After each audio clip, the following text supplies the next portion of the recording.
చలో అందరికీ శనార్థులలో టీవీపై సమర్పించు మాస్మలన్న ముచ్చట్లకు స్వాగతం వచ్చేసిండు మీ నర్సికాక. ఇక అరుచుకుందాం రారుల ఇయాల్టి మోక గిరిజనులకు ఇది చేస్తా అది చేస్తా అని ఇంత పొడుగు ఎన్నికలకు రాకముందేమో ముచ్చట్లు చెప్తిరి. రాజ్యంలోకి రాకముందు గెలిచినాక ఏం చేసిరా, వాళ్ళ భూములు గుంజుకునుడు, వానికి ఉద్యోగాలు లేకుండా చేసుడు, వాళ్ళకు ఉపాధి లేకుండా చేసుడు, మళ్ళీ కంపెనీల పేరు మీద భూములు లాక్కునుడు. గిదేనా మీ సర్కారు చేసేదని మాజీ మంత్రి హరీష్ రావు ఇక ఇవాళ హైదరాబాద్లో లంబాడ హక్కుల సంఘం వాళ్ళు లొల్లి పెట్టినుండే కదా, అగో ఆడికి పోయి వాళ్ళకి మద్దతు తెలుపు కూడా దండిగా ఇచ్చిపెట్టిననుకో రాదు కాంగ్రెస్ సర్కారు మీద. ఇక వాళ్ళ పనే ఉన్నదండి, ఇప్పుడు సందు దొరికితే ఇక మరి సదరాలే కదా ఉన్నకాడికి ఏడికాడికి సర్కారు సకాదనం ఏంది ఏం కథ అనేది.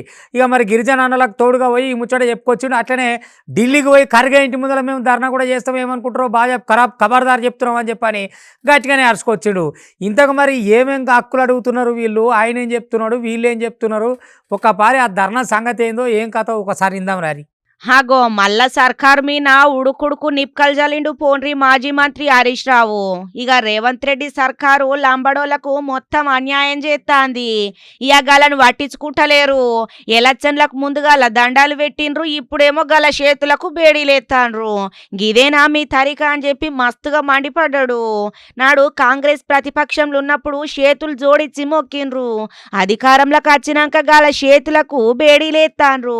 పరిశ్రమల పేరు తోటి గిరిజనుల భూములు గుంజుకున్నారు, పోడు భూములకు పట్టా ఇస్తామని చెప్పి ఇప్పుడు ఏం చేస్తాంది రేవంత్ సర్కారు, మోసం చేసిండ్రా అని చెప్పి గిట్ల గరమైండు. ఇక నేను చెప్పుడు కాదు అయిన మాటలనే ఇందాం పాన్రి చెప్కరా సారు. చేవెళ్ళ డిక్లరేషన్ లో అప్పుడు ఏం చెప్పిందో మీ అందరికీ తెలుసు. తండాకు కాంగ్రెస్ నాయకులు వచ్చి చేతులు జోడించి మమ్మల్ని గెలిపించండి, మేం గెలిస్తే ఎస్సీ ఎస్టీ డిక్లరేషన్ అమలు చేస్తాము అన్నారు. కానీ గెలిచినాక ఏం చేసిండ్రు, ఎన్నికల ముందు చేతులు జోడించిండ్రు, గెలిచి గద్దెనెక్కినాక లంబాడీల చేతులకు బేడీలేసి జైళ్లలో పెట్టిన పార్టీ కాంగ్రెస్ పార్టీ. ఏమడిగిండ్రు మా లంబాడీలు, మా భూములు గుంజుకోకు, మా భూముల మీద బతుకుతున్నాము, తాతలు తండ్రుల నుంచి వచ్చిన భూములను నువ్వు గుంజుకోకు రేవంత్ రెడ్డి అంటే ఆడవాళ్ళని చూడకుండా, గర్భిణీ స్త్రీలను చూడకుండా అర్ధరాత్రి తండాల మీద పోలీసులను పంపి వాళ్ళ మీద దాడి చేసి మా లంబాడి బిడ్డలను 45 మందికి బేడీలేసి జైల్లో పెట్టిన చరిత్ర ఈ రేవంత్ రెడ్డిది, కాంగ్రెస్ పార్టీది. ఇన్నరానుల్లో ఇక చేవెళ్ళ డిక్లరేషన్ అమలు కోసం ఢిల్లీలో ఖార్గే ఇంటి ముంగటికి పోతాము, ధర్నా చేద్దాం అని చెప్పి ఇందిరా పార్కాడ లంబాడి హక్కుల పోరాట సమితి ధర్నాల గిట్ల పాల్గొని మాట్లాడుకొచ్చిండు మాటలు. ఉమ్మడి మహబూబ్నగర్ జిల్లా వ్యాప్తంగా ఏవేవైతే ప్రాజెక్టులు అనుకున్నావో, ఏమేమైతే ఆగిపోయినాయో, ఏమేమైతే ముందుకు సాగలేదో అవన్నీ కూడా తొందరనే కాబోతున్నాయి అనుకో రాదురి. ఎందుకనంటే పాలమూరు జిల్లా ముందు నుంచి కరువు జిల్లా, వలస జిల్లా చాలా ఇబ్బందులు ఉండే. ఇక మా జిల్లా బిడ్డ ఇప్పుడు ముఖ్యమంత్రి ఉన్నాడు, ఆయన కూడా 10 రోజులలో వస్తాడు, పనులు పరిశీలిస్తున్నాడు. మరి ఇంకా మాకు ఏమేం కావాలో ఎట్లా కావాలో అన్నీ మేము దగ్గర చూసుకుంటామని ఇక మంత్రి జూపల్లి చెప్పుకొచ్చింది అనుకో రాదురి. అయినా మేము ఉండగా ఇక మా జిల్లాకి ఏం డోకా ఉంటుంది, ఉమ్మడి జిల్లా వ్యాప్తంగా ఏమేం కావాలి, ఎట్లా కావాలి, ఏం చేయాలి, ఏం రూపుదిద్దాలి, అభివృద్ధిలో పురోగతి ఎట్లా ఉండాలి, ముందరికి ఎట్లా తీసుకుపోవాలి, కరువు సర్వనాశనం ఎట్లా పోవాలనే దాని మీదకి మేము మొత్తం సర్వం నిఘా పెట్టినాం, పనులు చేస్తామని చెప్పి మంత్రి సాబ్ మంచిగా అనుకొచ్చిండు. ఒక పారి ఏమేం ప్రాజెక్టులు ఆగినాయో చూద్దాం రారి. జూపల్లి సారు ప్రాజెక్టుల దిక్కు పెట్టిండు నజరంతా. ఎక్కడికక్కడ ప్రాజెక్టులు పూర్తి చేయాలనే ఆలోచనతోటి ముంగటపడ్డమని అనుకత్తాండు. ఇలా ఉమ్మడి మహబూబ్ నగర్ జిల్లా సాగునీటి ప్రాజెక్టుల కాడికి పోయి జల్దీ పూర్తి చేయాలి అని చెప్పుకొచ్చిండులా. జిల్లా ప్రాజెక్టులకు పుల్లు ప్రాధాన్యత ఇస్తున్నాం, అన్ని పూర్తి చేస్తామని అనుకత్తాండు. మళ్ళా 10 సీఎం రేవంత్ రెడ్డి సారు సుత జిల్లా ప్రాజెక్టులు పరిశీలించటానికి అత్తాండట. ఇక గీముచ్చట మీదికెళ్లి నాగర్ కర్నూలు జిల్లా ఇక కొల్లాపూర్ దిక్కు పాలమూరు నుంచి రంగారెడ్డి ప్రాజెక్టులల్లా నార్లాపూర్ల ప్రాజెక్టు కాడ జరుగుతున్న పనులను పెద్ద ఎత్తున పరిశీలించిండు మంత్రి సారు. ఇక చూద్దాం పారులా. పాలమూరు ప్రాజెక్ట్ ఎత్తుందో నార్లాపూర్ రిజర్వాయర్ నుంచి ఎల్లూరు రిజర్వాయర్ కు ఒక తూము పెట్టడం జరిగింది, అంటే ఒక 1000 క్యూజెక్స్. సో దాని మూలంగా ఈ 3 మూలతో పాటుగా ఈ 1000 క్యూజెక్స్ కలవడం మూలాన సుమారుగా 3.5 లక్షలు 4 లక్షలకు నీళ్ళు వచ్చే అవకాశం. సో దాన్ని అది ఇచ్చి ఏర్పాటు చేస్తా ఉన్నాం. ఈ యొక్క మిషన్ బైక్కి సంబంధించినటువంటి ఇంకా ఒక 4 రోజులు టైం పడుతుంది అది పూర్తి కావడానికి. అది పూర్తయితే ఇక్కడి నుంచి కాకుండా అక్కడి నుంచి కూడా నీళ్ళు ఇచ్చే అవకాశం ఉండదు చేస్తాం. గతంలో నిర్మాణం చేసినప్పుడే ఎల్లూరు నుంచి సింగోటం దాకా, సింగోటం నుంచి మధ్య మధ్యలో అక్కడక్కడ గుడిపల్లి దాకా ఇంకా కొంత మట్టి కట్ట ఈ మొత్తం మోటార్ లాంచ్ చేసి ఇటు పాలమూరులో ఒక 1000 క్యూసెక్ తీసుకొని వస్తే ఆ ఇబ్బంది అవుతుంది. సో దాన్ని కూడా సరి చేసి ఏర్పాటు చేసి దాన్ని ప్రత్యక్షంగా పరిశీలన కోసం సంబంధిత అధికారులను కలెక్టర్తో అందరూ కలిసి రావడం జరిగింది. సో దానికి శ్రీకారం చుట్టే కలిసి దాన్ని పెంచే కార్యక్రమం చేస్తాం.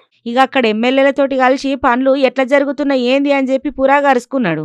ఇక సీఎం రేవంత్ రెడ్డి సారు చెప్పుడుతోటి ఉమ్మడి పాలమూరు ఇరిగేషన్ ప్రాజెక్టులు అన్నింటినీ జల్దీ పురాగా పూర్తి చేస్తానరట. ఇక గవిడి సమస్యల పరిష్కారము ఇక మొత్తం తీసేస్తేందుకు ప్రాజెక్టులు చూస్తున్నామని మంత్రి సార్ చెప్పుకొచ్చిండు. మరి తగుదునమ్మా అని ఇంతలా పేరంటానికి ప్రెస్ మీట్ పెట్టినాం ఎందుకే? మరి మీరు చెప్పకుండా అయిపోవు కదా. 10 ఏళ్ల బాలిక మీద అత్యాచారం జరిగిందట, ఆ పొల్ల చనిపోయిందట, లైంగికంగా వేధించిరట. మరి వీళ్ళు పెట్టినోళ్ళు పట్టుకోవాలి, పకడ్బందీగా చేయాలి. 10 ఏళ్ల పాపాయ అయ్యో పాపం అనాలి కదా. మిక్సర బుక్కుకుంటా, గోళ్ళు గిల్లుకుంటా, నవ్వుకుంటా, ఇంకో ముచ్చట చెప్పుకుంటా ఇంత దానికి మీ ప్రెస్ మీట్ ఎవడు పెట్టమన్నాడు? ఆ పొలను ఎవరు బయట ఏమన్నారు? ఎందుకు తాను అధికారులు ఎంత దమాకు లేకుండా ఉంటారు అంటే మరి ఇట్లా ఎందుకు చేస్తారో ఏందో అర్థమే కాదు. మరి మీరు పెట్టకపోతే ఏమవుతుంది? ఆయన దానికి ప్రెస్ మీటు పెట్టి పట్టుకున్నాం, పురోగతి సాధించినాం, కేసు ముందరికి పోతుంది, వాళ్ళ మీద కేసులు అయినాయి. మరి ఏమన్నా జరిగిందని ఏదైనా ఉండాలి చక్కదనం. కానీ ఏది లేదు, మళ్ళీ ప్రెస్ మీట్ పెట్టిరట. ఓ నాయన మళ్ళీ ఎస్పీ ఏఎస్పీ అధికార స్థాయి వాళ్ళు పెట్టి ఇంతలా అంతలా మాట్లాడిరా అంటే ఏం లేదట. ఆ పిల్లని ఎగతాళి చేసుకుంటూ మాట్లాడినట్టు. ఇంత అరాచకం ఉండొద్దు. పాప చనిపోయి వాళ్ళ తల్లిదండ్రులు ఉంటే మీరు ప్రెస్ మీట్ పెట్టి పేరంటానికి వచ్చినట్టు మాట్లాడతారు. మీ మాటలకున్న వారేతను అని ఇప్పుడు సోషల్ మీడియాలో అందరు గదే వైరల్ చేసుకుంటూ తిడుతూ ఉన్నారు, అంటా ఉన్నారు. కావాలంటే చూడుది. సారు ఓ మేడము, అక్కడ జరుగుతున్న ముచ్చటేంది, మీరు నవ్వే నవ్వుడేంది, మీ ఎగ్గిల్ చేష్టలేంది? పిల్ల పానం బాయే పసిపిల్లది. 10 ఏళ్ల పిల్ల పానం పోతే గిట్ల నవ్వుకునుడు ఏం సక్కదనం? బాధ్యతగా ఉండాల్సిన అధికారులు గిట్లాగం చేస్తే ఏమన్నట్టు? పసిపిల్ల పానం పోతే నవ్వత్తాందా మీకు? మీకు మనసున్నా అది ఓ తల్లిదండ్రుల బాధ కనబడతలేదా అని నేనంటున్న మాటలు కాదు. గీ వీడియో చూసినా పతొక్కళ్ళు అంటుండ్రు గీ పెద్ద అధికారుల్ని. ఒక సీరియస్ కేసుకు సంబంధించి ప్రెస్ మీట్ పెడితే పోలీస్ అధికారులు బాధ్యతగా ఉండాలే గాని తమిళనాడు కోయంబత్తూరు పోలీసోళ్ళు బాధ్యత మర్చిపోయిండ్రు. ప్రెస్ మీట్ పెట్టి ముచ్చట్లు పెట్టుకుంటా, గోళ్ళు గీక్కుంటా, ఇక గిట్ల నవ్వుకుంటా కనబడ్డరు. పోలీస్ అధికారుల నవ్వుల వీడియో ఇప్పుడు సోషల్ మీడియాలో గిర్ర తిరుగుతుంది.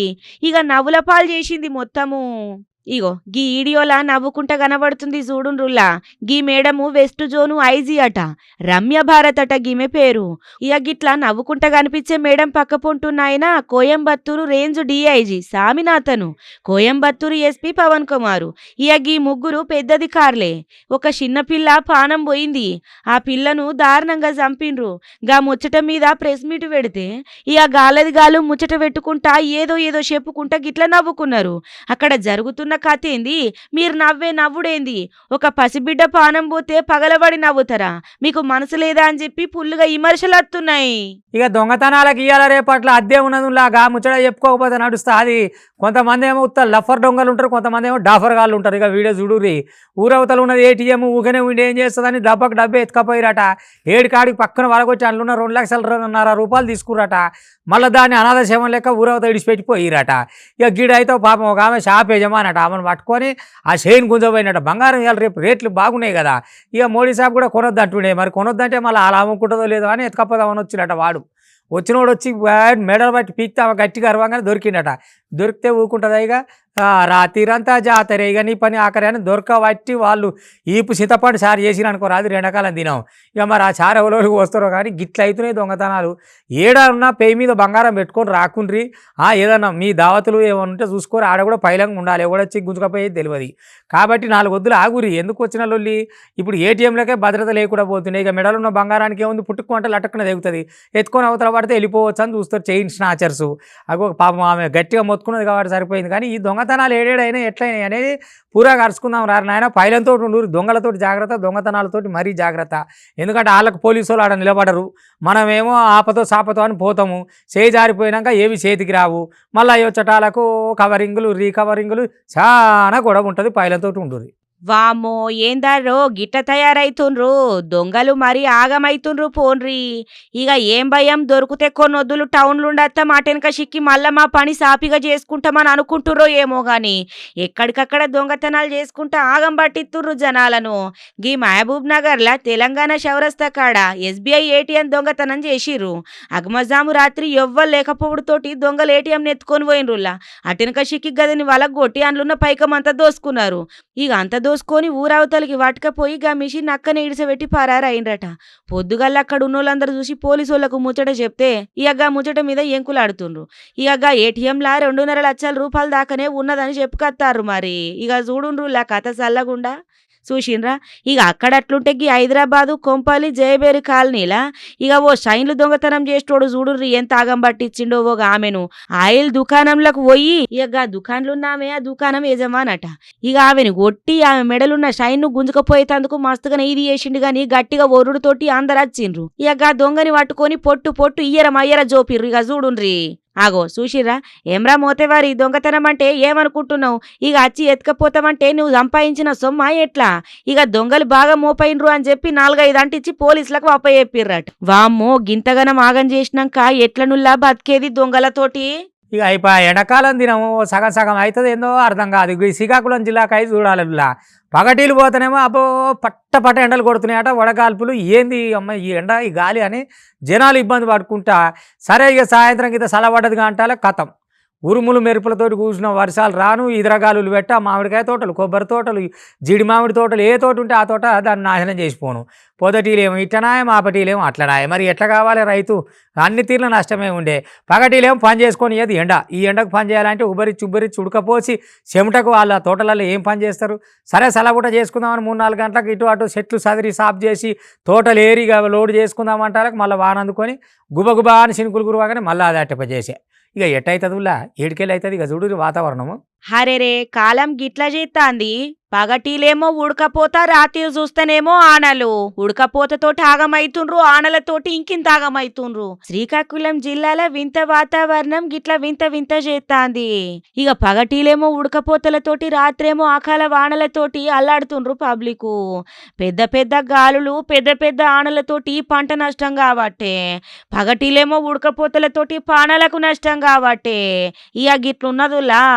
చదువుకొని కూడా ఈ వ్యవసాయం మీద ఇంట్రెస్ట్ మీద ఆధారపడి మేము డిగ్రీ చేసి కూడా అటు ఉద్యోగాలకు వెళ్లకుండా వ్యవసాయ పరంగా ముందుకెళ్దామనేసి మేము 20 సంవత్సరాల నుంచి మా తండ్రి నుంచి మేము అలాగా వస్తున్నాం. అయితే ఇప్పుడు అరటి తోట మాది 10 ఎకరాలు వేసాం సార్. 10 ఎకరాలు వేస్తే 10 ఎకరాలు కూడా ప్రతి సంవత్సరం తప్పిన సంవత్సరం ఇలాగే దెబ్బ అయిపోతుంది. మాకు ఏది చెయ్యాలో దిక్కు తోచని పరిస్థితి అయిపోయింది సార్. గవర్నమెంట్ మాకు ఏ విధంగా ఆదుకుంటుందో అలాగే జిల్లా యంత్రాంగం కూడా మాపై దయ ఉంచి మాకు ఈ పెట్టుబడి సాయాన్ని ఎంతో కొంత మాకు సమకూరిస్తే ముందుకు సాగుతాం. లావేరు, రణస్థలం, పొందూరు మండలాలల్లా ఇంకొన్ని ఊర్లల్లా ఫుల్లు ఆగమైనాయట పంటలు. అరటి తోట, కొప్పడి పండు తోట, మామిడి పంటలైతే ఎక్కడికక్కడ ఆగమయ్యే కాడికి వచ్చిందట. ఇక చూడుండ్రి పాపం రైతుల గోస ఎట్లున్నదో. ఇదంతా పట్టదశలో ఉంది. మొత్తం చేతికందే స్థితిలో ఇది గాలిమట్టం అయిపోయింది. దీనివల్ల ప్రభుత్వం ఏదో కొంత ఆదుకోవాలని మనస్ఫూర్తిగా కోరుకుంటున్నాను. మా పంచాయతీ మొత్తం 100 ఎకరాల నష్టం అంటి తోట ఇలాగే అయిపోయింది. మొత్తం ప్రజలంతా ఇదే ఆందోళనలో ఉన్నారు. ప్రభుత్వం ఎంతో కొంత ఆదుకోవాలని మనస్ఫూర్తిగా కోరుకుంటున్నాను. ఆరుగాలం కష్టపడి వండించిన పంట చెడగొట్టు వానలకు నేలవడుతోటి రైతన్నలు లబోదిబోం అంటుండ్రు. పెట్టుబడి పెట్టిన దానికి మొత్తం నష్టపోయి ఇంకింత మీదికెంచి పెట్టడానికి అచ్చటాల కంటే కళ్ళకెంచి కన్నీరుగాలుతున్నారు. 1000 రూపాయలు మొత్తం నీళ్లకు ఆగమైనాయని చెప్పి నేలమట్టం అయినాయని పుల్లుగా బాధపడుతుండ్రు. జరంత సర్కార్ ఆదుకోవాలి అని చెప్పి కోరుతాండ్రులా. మరి అడవిలో ఏం తినబుద్ధి అయితే లేదు. ఉల్లికాయ పోయి ఇంత మటన్ చికెన్ తిందాం అనుకుందా, మరి ఎవరింటినా వాసన వచ్చి పసిగట్టిపోయిందా, లేకపోతే మరి ఏం చేద్దామని పోయింది, ఏం కథ? నువ్వు ఏం పని మీద పోయినమే బల్లుకం? నాకు అర్థం కాదు. మీద వండుకున్నారట ఎండాకాలం తినం ఆ ఊరోళ్ళు. ఓ నాయన మిద్దెక్కి ఆ గుసగుస పెడుతున్నదట. చెవులకాడికి పోయి అని గొరగొర ఇట్లా ఈపులు కొట్టుకొని గీరులు గీక్కుంటుంది కదా. ఓ కొడుకు అయ్య కూడా వచ్చనేమి రాని చూసాలకి ఇంతలా నల్లగా ఎలగొడ్డట. ఎక్కడోళ్ళు అక్కడ ఎక్కడి మీద దిగి అక్కడ ఉరుకుతూనే ఊరట. ఇక చిన్నపిల్లలు ముసలి ముడిగోళ్ళు ఉంటే ఏంది పరిస్థితి? ఇక ఊరంతా నిద్ర పోకుండా రాత్రిళ్ళు జాగారం కాసి జాతర చేయించింది అనుకో రాత్రి. అవే నువ్వు ఏమిటికి వచ్చినవే? నీకు కావాల్సినంత అడివి ఉండే, జాగు ఉండే, నీ పిల్లో జల్లో నీ కుటుంబం వచ్చి అయంకలా చూసుకుంటామే. లే ఎండాకాలం సీజన్ లగ్గాలు పెట్టుకున్నాం, పెళ్ళిళ్ళు చేసుకున్నాం అనేది ఉంటే అడవిలకాయ చేసుకుంటామే. ఊళ్ళకాయ ఏమున్నది? వాళ్ళ పెళ్ళి అని వచ్చినావా, ఫంక్షన్ అని వచ్చినావా, బాగానే ఊరికొచ్చినావు. కానీ చీకట్లకు వస్తే ఏం దొరుకుతుంది? ఎక్కడి కథ? పొద్దుగాలు వస్తున్నా ఎవరన్నా నీ ముక్కుకు తాడేసి నిన్ను దొరకబడదురు, లేకపోతే నీకన్నా ఏమన్నా పెడదురు. అట కదా ఇట కదా నువ్వు అక్కడ అడ్డగోలి అద్దమ్మ రాత్రి వచ్చి అలా బెదిరిస్తేట అవుతుంది. ఇక చూడు ఇలా మిద్దెల మీద తిరుగుతుందట, మన నేల మీద కూడా కాదు. మరి అంత జంపింగ్లు ఒలింపిక్స్కి పోదాం అనుకుంటుందో ఏమో ప్రాక్టీస్ చేసి. అబ్బా ఎండాకాలం ఎండలు బగ్గ ముదిరినాయి. ఈ ఎండలకు ఎటు ఓవచ్చే తట్టు లేదు. పగటిలు సుతా ఎండలు దంచుతున్నాయి. పగటిలు ఎటు సుమారు పట్టకుండా అవుతుంది. జర్రా ఊరు పొంట పోయత్తా, బంగుళాల మీద వండుకుంటే మస్తు గాలత్తది, మంచిగా వండుకోవచ్చు. మళ్ళా పొద్దుగాల లేచి మళ్ళా నా జాగలకి వెళ్ళిపోతాననుకున్నది కావచ్చు లవో ఎలగొడ్డు. గదేనుల్లా ఎలుగుబంటి అగ్గుమజాము రాత్రి బంగుల మీదకెక్కి ఆగం పట్టించింది అందరినీ. శ్రీకాకుళం జిల్లా కాడున్న మందస మండలము మకరోజల కాడ అగ్గుమజాము రాత్రి బంగుల మీదికి చేరి ఆగం చేసింది గిట్లా. ఒక్కటేసారి చూసినోళ్ళందరూ బిక్కు బిక్కున భయపడుకుంటే లేచి పరుగో పరుగు. ఇక చేతులైటు పట్టుకొని లైట్ వేసి చూస్తే గదిని చూసిండ్రు. ఇక గదిని పంపించే ప్రయత్నం చేసిండ్రు ఊరోళ్ళంతా కలిసి. అసలే అండకాలం, ఇక దాంట్లో ఉడకపోతా. ఇక గాఢ నిద్రున్నోళ్లకు గిట్ల షాక్ ఇచ్చింది గీ ఎలుగుబంటి. ఏమో ఎలుగుబంటి, ఉడకపోసి ఎండకాలం బంగుల మీద వంట నచ్చినవా లేకపోతే ఏమి? అందరినైతే ఆగం పట్టించిందుర్రా. అటవీ శాఖ అధికారులకు ముచ్చట చెప్పుకొచ్చిండ్రట. జర పైలముల్లా ఎండాకాలంలో ఏదొచ్చేది తెలియదు. 5 వరకు మా సూచి అదోటి ఇదోటి అట్టుండే. మనకు తెలివి వచ్చినాక నిన్నమన్న వచ్చింది చూసినారు, దునియా అంతా దుబ్బలేపిన రోగం ఏంది వైరస్ కరోనా. ఇప్పుడు దాని తోడబుట్టిందోటి వచ్చిందట ఒకటి, అదేంది దాని పేరు ఎబోలా అట. మరి ఎబోలా ఏ దేశం పిల్లో ఏం కథో కానీ మన దేశానికి రాకుండా అయితే జాగ్రత్తలు తీసుకుంటారట. ప్రపంచవ్యాప్తంగా వణికిస్తూనే ఉన్నదట. ఓ దిక్కు బాంబుల యుద్ధాలే, ఓ దిక్కు వైరస్లే. ఏం యుద్ధాలు, ఈ మానవాళి ఉంటుందికా పోతుందికా, ఏం వైరస్లు ఎక్కడి కథ ఎవరు లేపుతుండి గాలి గత్తర ఎందుకు వచ్చిన రా నాయన. మంచిగా మనిషికి ప్రేమతోటి ఉండి ప్రేమలు పంచుకుంటా ఆయంటే ఆయి బాయ్ అంటే బాయ్ అనేది కదా. అబ్బా ఏది లేదు ఎక్కలేదు. కొత్త రోగాలు, కొత్త వైరస్లు, కొత్త యుద్ధాలు. మరి ఏడ శాంతి లేకుండా చేసి ఏం చేసుకుంటారో తెలుస్తలేదు. కానీ ఇప్పుడు అదేదో అబోలా వస్తుందట నాయన. దాని కథ ఏందో కారకాని ఏందో. ఇక మొత్తం ఎయిర్పోర్ట్లల్లో బయట దేశం వాడు ఎవడొచ్చినా చెక్కింగ్లు నడుస్తున్నాయట, లేకపోతే కష్టమే ఉన్నదట. ఏం వైరస్లో ఏమోనులా దిక్కుమల్ల వైరస్లు కొత్తదోటి మళ్ళా ప్రపంచంలో ఆగం చేస్తుంది అందరినీ. ఇక గీ వైరస్ వాకకుంటా భారత్ గిప్పటికే పైలమైతుంది. ప్రపంచ ఆరోగ్య సంస్థ హెచ్చరికలు చేసుడుతోటి అధికారులందరూ అలర్ట్ అయినరు. ఎబోలానట గిదిని పేరు. కరోనానే ఆగం చేసిందంటే మళ్ళీ ఇప్పుడు ఎబోలా అని వచ్చింది ఒకటి. దేశంలో ఇప్పటిదాకా ఒక్క ఎబోలా కేసుతో నమోదు కాకపోయినా ముందస్తు జాగ్రత్తలు తీసుకుంటుండ్రు. మరి మంచిదే కదా నుల్లా, వచ్చిన తర్వాత మళ్ళీ ఎటనురుకుడు. ఇక దేశం మొత్తం మీద ఎయిర్పోర్ట్లల్లా ఎక్కడికక్కడ టెస్టులు చేస్తుండ్రులా. తెలుగు రాష్ట్రాలల్లో సుతా ఎయిర్పోర్ట్లల్లా టెస్టులు స్టార్ట్ చేసిండ్రు. ఇక బయట దేశాల నుంచి హైదరాబాద్ వస్తున్న ప్రయాణికులకు శంషాబాద్ ఎయిర్పోర్ట్ల పరీక్షలు పెడుతుండ్రు. ఎబోలా వైరస్ లక్షణాలు కనబడితే అప్పటికప్పుడే దావఖాన్లకు పట్టుకపోయేటట్లు సుత చూస్తాన్రట. ఇక అటు కేంద్ర మంత్రి జేపీ నడ్డా పెద్ద అధికారులతోటి మాట్లాడి ఇక ఈ వైరస్ ముచ్చట ఎట్లున్నది ఏందని పురాగారుసుకొని ప్రపంచం మొత్తం మీద ఆందోళనకు గురి చేస్తున్న గీ ఎబోలా ఇక ఆగం చేయకుండా చూడాలి అని చెప్పి మొత్తం మీద ఎప్పటికప్పుడు చెప్పుకొత్తాన్రు. ఇక గిదిని నియంత్రణ వ్యవస్థలు ఎప్పటికప్పుడు సిద్ధంగా ఉండేటట్లు చూడాలని అధికారులకు చెప్పుకొచ్చిండ్రు.